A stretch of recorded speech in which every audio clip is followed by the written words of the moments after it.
Hi everybody, it's Casey Williams. We've come to the Auburn Cord Duesenberg Museum in Auburn, Indiana to work on a special story that we'll share with you in several weeks.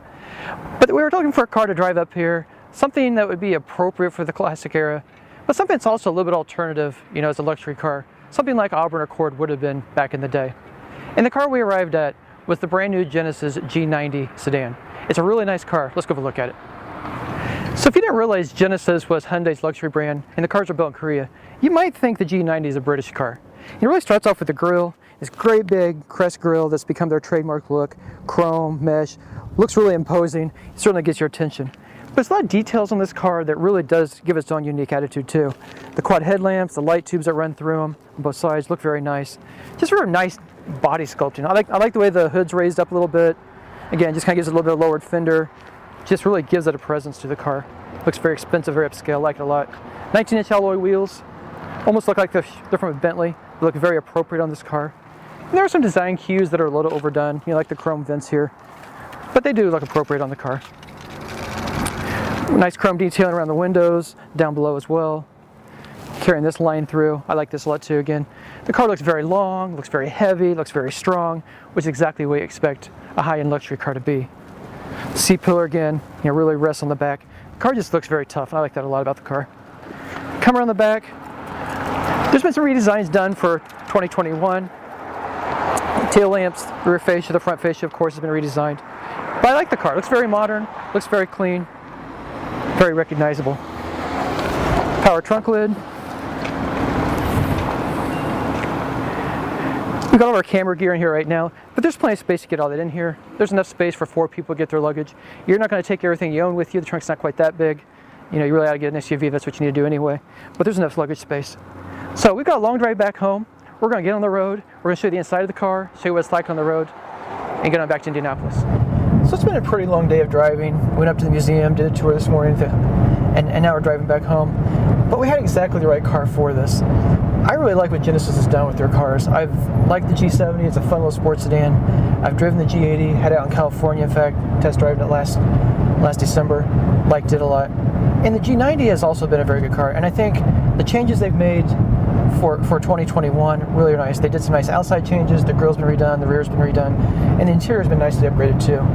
And it's really put the G90 in a class, it's really competing with cars like the Mercedes S-Class, the BMW 7 Series, and it's starting to do a really credible job of doing that. And you look around the interior of the car, and it's easy to see why. I mean, everything is really nicely done. Nice stitched dash coverings up here, real wood, the suede pillars in the roof as well. Everything just feels and looks very, very nice. I love the steering wheel, very soft. And these seats are fantastic. They're heated and cooled.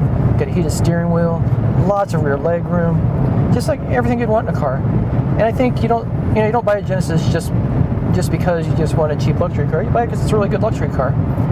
And driving it, driving really proves that point. So this has the base engine. It's a 3.3 liter twin turbo V6, delivers 365 horsepower. Plenty of power in this car. This one's all-wheel drive. If you need more power, you can get 420 horsepower in a 5-liter V8, so that's an option for you. But I think, again, 365 horsepower in a car like this with all-wheel drive, that's all you really need. Gas mileage isn't bad.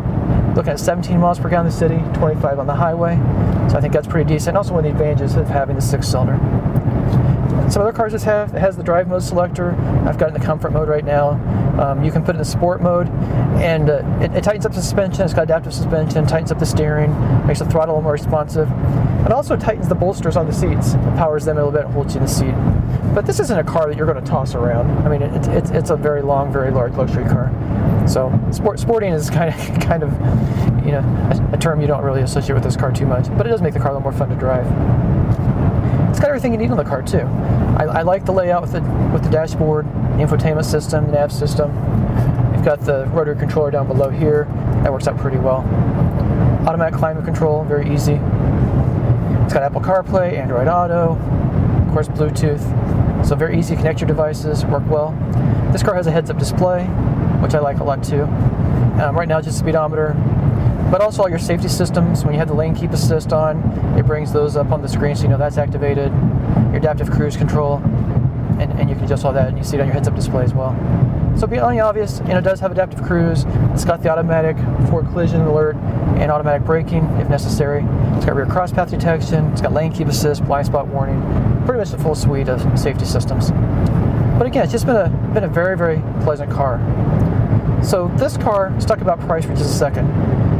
You think about a Mercedes S-Class, it's $100,000, 7 Series in that price range. Lexus LS is really pushing that range too. This car is equipped, again, with the base engine, but you're looking just under $76,000. Again, that's not cheap for a car, but I think for a car that's like this, that really is, an exceptional car at that price point. And I think a car you can really enjoy a lot. So we're going to get on down the road, get back, have some dinner, call it a day, and start working on the video of the museum.